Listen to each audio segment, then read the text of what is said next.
শুরুতেই আমরা বাংলাদেশের খবর দিকে নজর রাখছি। এই মুহূর্তে যে ব্রেকিং নিউজের দিকে নজর রাখছি আমরা। বাংলাদেশে এবার সংসদ ভাঙার হুঁশিয়ারি, সংসদ ভাঙার হুঁশিয়ারি ছাত্র সমন্বয়ের। হাসিনার আমলে নির্বাচিত সংসদকে অস্বীকার করছে ছাত্ররা। দুপুর 3টের মধ্যে এবার সংসদ ভাঙার হুঁশিয়ারি। সংসদ না ভাঙলে কঠোর আন্দোলনের হুঁশিয়ারি দেওয়া হলো। অর্থাৎ একের পর এক যে সমস্ত শিল্প থেকে শুরু করে যে সমস্ত সরকারি ভবন রয়েছে সমস্ত কিছুকে একের পর এক ভাঙার চেষ্টা করছেন আন্দোলনকারীরা। এবার সেখান থেকে বাদ যাচ্ছে না সংসদও। বাংলাদেশে এবার সংসদ ভাঙার হুঁশিয়ারি দেওয়া হচ্ছে। আর সেই সংসদ ভাঙার হুঁশিয়ারি কাদের না, ছাত্র সমন্বয়ের। হাসিনার আমলে নির্বাচিত যে সংসদ সেই সংসদকে অস্বীকার করছে ছাত্ররা। দুপুর 3টের মধ্যে সংসদ ভাঙার হুঁশিয়ারি দেওয়া হয়েছে ছাত্রদের তরফ থেকে। আর সংসদ না ভাঙলে কঠোর আন্দোলনের হুঁশিয়ারি পর্যন্ত দেওয়া হয়েছে তাদের থেকে। গণ অভ্যুত্থানের পরও সেখানে দেখা যাচ্ছে যে এবারে এই সংসদ যে বিলুপ্ত করা হয়নি এবং সেখানে এবার সংসদ বিলুপ্ত করতে চাইছে এই আন্দোলনকারীরা। তাই সমস্ত রকমভাবে তারা সেই দিকেই ঝাঁপিয়ে পড়ছে। একের পর এক স্থাপত্য ভাস্কর্য থেকে শুরু করে সরকারি ভবন প্রত্যেকটা জায়গায় হামলা চালাচ্ছে এই আন্দোলনকারীরা, যারা আদতে ছাত্র নাকি ছাত্রদের মাঝখানে বেশ কিছু তাদের স্বার্থসিদ্ধি করার জন্য অন্য কোনো কেউ রাজনীতিবিদ বা অন্য কেউ রয়েছে কিনা যে প্রশ্ন বারবার করে যাচ্ছে বিরোধীরা। একই সঙ্গে যে সমস্ত প্রশ্ন করা হচ্ছে, যে সমস্ত প্রশ্নগুলো উঠছে অন্তত প্রাসঙ্গিকতার বিচারে, সেইখানে দেখা যাচ্ছে এবার এই আন্দোলনের যেমন থামার কোনো নাম নেই। একের পর এক জায়গা অরাজকতা চলছে, ধ্বংস চলছে, হামলা চলছে।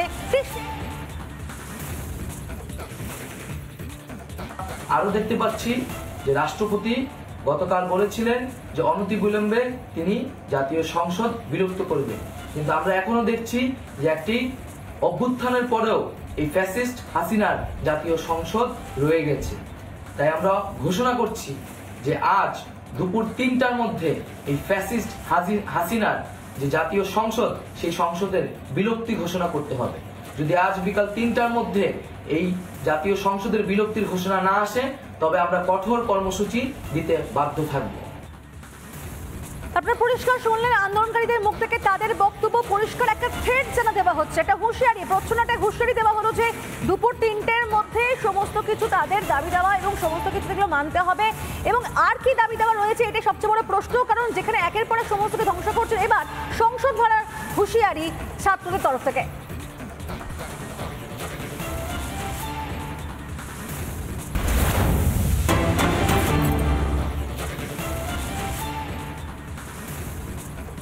আর এই মুহূর্তে আরেকটি গুরুত্বপূর্ণ ব্রেকিং নিউজ আপনাদের সামনে। রাজ্যসভায় সেখানে বক্তব্য রাখবেন বিদেশমন্ত্রী এস জয়শঙ্কর।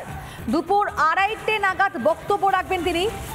আর লোকসভায় 3:30 নাগাদ বক্তব্য রাখবেন বিদেশমন্ত্রী এস জয়শঙ্কর।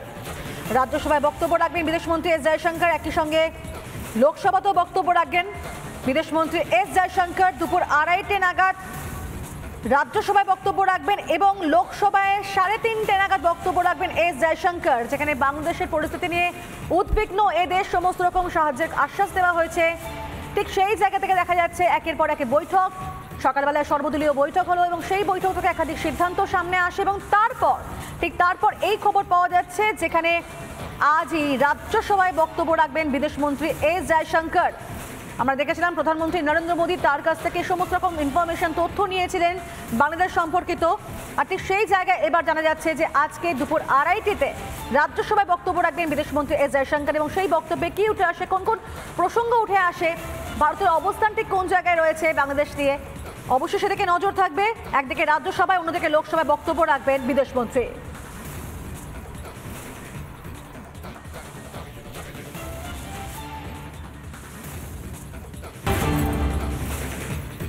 এদিকে দেশে ফিরতে হিরেক বাংলাদেশিদের কলকাতার মার্কুই স্ট্রিট, সেখান থেকে তারা দেশে ফিরতে চান। বাস পরিষেবা চালু হয়েছে, পেট্রাপোল সীমান্ত পর্যন্ত বাস পরিষেবা দেওয়া হবে। মার্কুই স্ট্রিট থেকে রয়েছেন আমাদের প্রতিনিধি রুমকি। আমি রুমকি কাছে চলে যাওয়ার চেষ্টা করবো। রুমকি, মার্কুই স্ট্রিটে যারা রয়েছেন বাংলাদেশিরা, তারা দেশে ফিরতে চান, এখন ঠিক কি চাইছেন তারা? তাদের যে তাদের দেশ, তাদের মাটি যেভাবে জ্বলছে সেটা দেখে তারা কতটা কষ্ট পাচ্ছেন?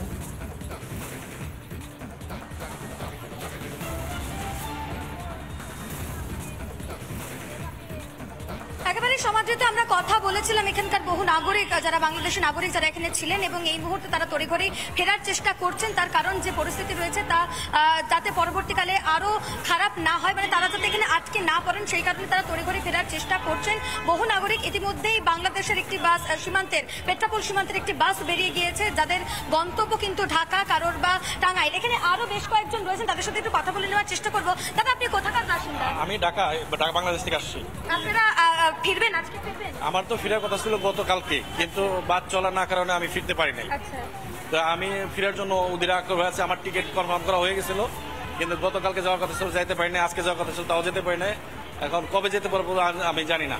আজ থেকে বাস পরিষেবা চালু হয়েছে, এখান থেকে একটি বাস গেল পেট্রাপোল সীমান্ত পর্যন্ত, ঢাকা পর্যন্ত টিকিট পাওয়া যাচ্ছে। ও আলহামদুলিল্লাহ, তাহলে আমি কালকে সকালে যাব। আমি সোহাগ কাউন্টারে টিকিট কাটছি, আমি এখন কাউন্টারে যাচ্ছি ওখানে টিকিটটা কনফার্ম করার জন্য, যাতে আমি কালকে যেতে পারি আর কি। বেশ, আপনার পরিবারের কি স্থিতি? আপনার পরিবার তো ঢাকায় থাকে। আলহামদুলিল্লাহ, আমাদের পরিবার খুব ভালো আছে, কোনো সমস্যা নাই। অ্যাকচুয়ালি কিছু বিশৃঙ্খলা তারা এই কাজগুলি করছে, যারা এই লুটপাট ভাঙচুর, এরা কোনো দলের না, এরা দেশপ্রেমের না, এরা হলো মানে বাংলাদেশে কিছু উচ্ছৃঙ্খল গ্রুপ আছে, যখন যে দল তাকে ওই দলকে ছত্রছায় তারা এই কর্মকাণ্ড করে বেড়া। ঠিক আছে, তারা মূলত কোনো দলের না, তারা দুষ্কৃত, তারা কোনো দেশপ্রেম বলতে তাদের কিছু নাই। তারপরে গতকালকে যেটা হয়েছে অপ্রত্যাশিত, তবে মানে আসলে এটা বাংলাদেশের অভ্যন্তরীণ ব্যাপার, এই ব্যাপারে আসলে অনেক কথা আমি আপনাদের সামনে বলতে পারতেছি না। আপনাকে একটা জিনিস জানতে চাইবো যে আপনার পরিবার তো ওখানে রয়েছে, এই পরিস্থিতি রয়েছে, উত্তপ্ত পরিস্থিতি, সেই জায়গায় আপনি ফিরছেন, ভয় লাগছে? না, আমি এখন বাংলাদেশে ফিরে আমার ভয় লাগতেছে না, যেটা সত্য কথা, আমার ভয় লাগতেছে না। আমি চাচ্ছি শুধু এখন ইন্ডিয়াতে ক্রস করে বাংলাদেশে যেতে পারলে আলহামদুলিল্লাহ। আজকে থেকে সমস্ত স্কুল কলেজ সবকিছু খোলা আছে, এখন ওখানে কোনো সমস্যা নাই। ঠিক আছে, যতটুকু আছে আজকে দুপুরের মধ্যে এটা ক্লিয়ার হয়ে যাবে। তবে তারা আশা করছেন যে এই পরিস্থিতি স্বাভাবিক হয়ে যাবে, দু একদিনের মধ্যে পরিস্থিতি স্বাভাবিক হয়ে যাবে। আমি আরো একজন বেশি কথা বলে নেওয়ার চেষ্টা করবো। আচ্ছা, আপনি কোথায় যাবেন? আমি ঢাকা কেরানীগঞ্জে যাব। আপনি কবে এসেছেন এখানে? আমি 3 তারিখে আসছি। কি কারণে এসেছেন? আর ট্রাভেল করতে আসছি। ঘুরতে যাবেন? হ্যাঁ। আচ্ছা, কলকাতা থেকে কাশ্মীর যাব। তো দেশের এই পরিস্থিতির কারণে আমাদের হুট করে ব্যাক করতে হচ্ছে, যেহেতু আমার অনেক ফ্যামিলির লোকজন আইনি পর্যায়ে আছে, তো তাদের জন্য টেনশন হচ্ছে। আর এই পরিস্থিতি আর যদি একেবারে আটকে দেয়, আমরা এপার থেকে যাওয়ার মতো তো কোনো অপশন নাই, সো চলেই যেতে হবে। তো কালকে আমরা এয়ার ইন্ডিগোর টিকিট কাটছি 2:50, বাট আমাদের টিকিট ক্যান্সেল হয়ে গেছে। এখন আমরা তো অনেক টেন্সে আছি, কিভাবে আমরা যাব। এখন বাসের টিকিট অ্যাভেলেবেল পাচ্ছি না। এখন এটা নিয়ে আপনারা কি বাসের জন্য কথা বলেছিলেন? হ্যাঁ, বাসের জন্য এখন কথা বলতেছি, মানে গ্রিন লাইনে গেলাম, ড্রেস ট্রাভেলসে গেলাম, তারা বলতেছে কালকে টিকিট। আর আমরা বলছি বর্ডার ক্রস করতে দিচ্ছে কিনা, এটাও আমাদের একটা টেনশনের বিষয়, এটাও তেমন কোনো খোঁজ পাচ্ছি না। বেশ, এই মুহূর্তে মানে আপনি কতদিনে থাকার জন্য এসেছিলেন? ভিসা বৈধ কাগজপত্র কতদিন ছিল? আমার 19 আগস্ট তারিখ পর্যন্ত। আমরা আরো স্টে করতাম, মানে আরো কয়েকদিন থাকার ইচ্ছে ছিল, বাট এই পরিস্থিতির কারণে এখন আমাদের পুরোটাই মানে বেঁচতে গেছে। ঢাকাতে আপনার বাড়ি, সেখানে আপনার পরিবার রুমকি বুঝতে পারা যাচ্ছে আমার পরিবার ভালো আছে। একরকম পরিকল্পনা করে এসেছিলেন, কিন্তু পরিকল্পনা ভেস্তে যাচ্ছে, যে পরিস্থিতি রয়েছে তার জন্য। আপাতত তোমাকে ধন্যবাদ। নিঃসন্দেহে আমরা চাইবো নিজেদের মাটিতে শান্তিতে তারা ফিরে যান, তারা ভালো থাকুন।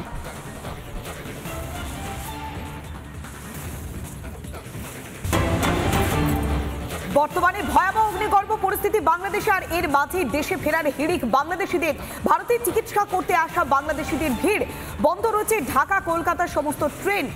গেদে লোকাল ধরতে এবার বাংলাদেশিদের ভিড়। দেশে ফিরতে শিয়ালদায় বাংলাদেশিদের ভিড়, কেননা তারা গেদে লোকাল ধরতে চাইছেন। এই মুহূর্তে ঢাকার সঙ্গে প্রায় পশ্চিমবঙ্গে যোগাযোগ বিচ্ছিন্ন, ট্রেন যোগাযোগ পুরোপুরি বন্ধ, কেননা মৈত্রী এক্সপ্রেস একের পর এক এক্সপ্রেস বন্ধ রাখা হয়েছে অনির্দিষ্টকালের জন্য। আর এর মাঝেই গেদে পৌঁছানোর জন্য ভিড় করছেন বাংলাদেশিরা। আমরা আরো বিস্তারিত জানবো, সরাসরি রয়েছেন আমাদের প্রতিনিধি পলাশ কান্তি মণ্ডল। পলাশ, এই মুহূর্তে গেদার কি পরিস্থিতি? কেননা আমরা দেখতে পাচ্ছি শিয়ালদাতে প্রচুর পরিমাণে বাংলাদেশিরা ভিড় করছেন তারা গেদে পৌঁছানোর জন্য। তুমি গেদেতে রয়েছো, সেখানকার কি ছবি ধরা পড়ছে? একদমই, যেটা দেখো বর্তমান যেটা পরিস্থিতি হয়ে রয়েছে, তাতে কিন্তু বাংলাদেশের সঙ্গে ভারতের যে রেল যোগাযোগ সেটা আপাতত বন্ধ। অর্থাৎ এই গেদে পর্যন্ত কি করছে, যারা বাংলাদেশি মানুষজন তারা শিয়ালদাহ থেকে সোজা চলে আসছে গেদে সীমান্তে। গেদের সীমান্ত থেকে এসে তারা চলে যাচ্ছে বাংলাদেশে। এটা খুব সোজা পথে, কিন্তু এই যে জার্নিটা, এই জার্নিটা কিন্তু সম্পূর্ণ ভীতুর জার্নি, ভয়ের জার্নি। তার কারণ নিজের মাতৃভূমিতে ফিরতে আতঙ্ক আতঙ্কে গলা কেঁপে উঠছে। একটু আগে ময়ূক যেটা বলছিল যে বাংলাদেশের বিজেপি তারা ওখান থেকে ছেড়ে পালিয়ে যাচ্ছে। সকালবেলায় 6টি থানাতে অস্ত্রাগার লুট হয়েছে। আমি একবারে সরাসরি বাংলাদেশের থেকে ভারতের চিকিৎসা করতে আসা এক মহিলা, তার সঙ্গে একবার জানবো কতটা আতঙ্কে বাড়ি ফেরা। আমরা বুঝতে পারছি না ওখানে কি হচ্ছে। আতঙ্কের মধ্যে আতঙ্কে আছি যে রাস্তায় কি হয় না হয়, এটার জন্য আমরা খুবই আতঙ্কে আছি। অনেকখানি জার্নি আমার, রাজশাহীতে যাব, ইয়ে থেকে দর্শনা থেকে রাজশাহী অনেকখানি দূরে। কিভাবে যাব, কি অবস্থায় পড়বো আমরা বলতে পারছি না আসলে।